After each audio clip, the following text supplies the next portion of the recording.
All right, hey everybody, welcome back. So no one likes to be embarrassed, but nothing is worse than being embarrassed when you're a kid. Can you imagine that? Well, here with ways to help your child overcome embarrassment is marriage and family therapist Amy Hachquet. Amy, thanks for being here. This is a really interesting topic because kids are dealing with so much now. They're dealing with social media, they're dealing with stresses in school with, self-esteem and all these kinds of things. And to have to deal with embarrassment, to me, just adds to all of the pressure. Let's talk about it. How can parents help their kids overcome something like this?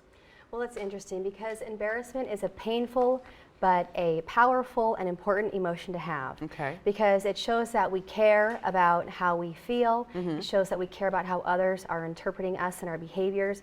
We're aware of our errors. And so in that way, if your child is starting to display some signs of being aware or outside of a social norm, that's a good and actually a healthy thing. Okay. So it starts between ages 5 to 6 is when this tends to emerge. They become aware.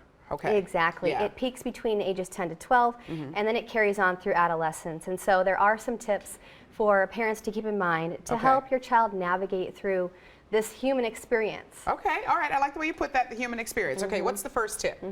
The first tip is to maintain a sense of humor in So your home. important, yeah. Yes, so generally speaking, and not to be confused with making fun of your child or further adding to their shame, but just let them know as a parent, you are able to also laugh at yourself, your own embarrassing moments, and what this does is it models for the child that it's okay for them to follow suit.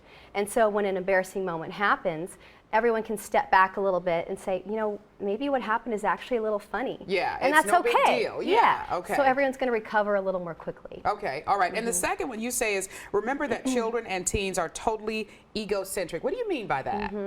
So children and teens, it's a cognitive limitation that they have where they're totally focused on themselves and what's going on with them internally. They're not really aware of others' outside needs. Yeah. And so what this does in a parent's perspective is you can say to your child, okay, yes, kids noticed what happened, but immediately those kids are going to shift that attention back to themselves, especially teenagers, because they're all aware of how they're being perceived by others. Right. And they're trying to avoid their own embarrassing moments. Exactly. Okay. And so thus the saying, it's not always all about you. Exactly. Love it. Yes. Okay. Now this last one you say, there's a question here. What does my child need from me right now?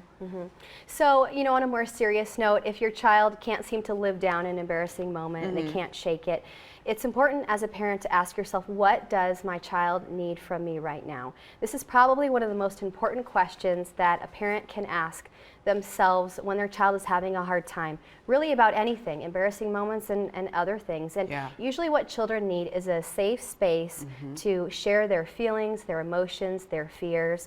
And then as a parent, go ahead and affirm and validate those feelings. Process it with them, take away the stigma, and that provides support and security for them. Yeah, that's some really good advice. I asked you this during commercial break, but I certainly want to pass this on to a lot of parents out there. Who's more susceptible to the embarrassment? Is it girls or boys, or do you see a difference at all? Honestly, I don't think there's that much of a difference when it comes to gender. I think it comes down to the child's personality. Okay. It comes down to their home life and the way that mistakes are interpreted. Okay. Things like that. So gender's not necessarily a factor. All right, very good. Amy, thank you so much. Always great advice. We appreciate it. Thank you. All right, guys, over to you.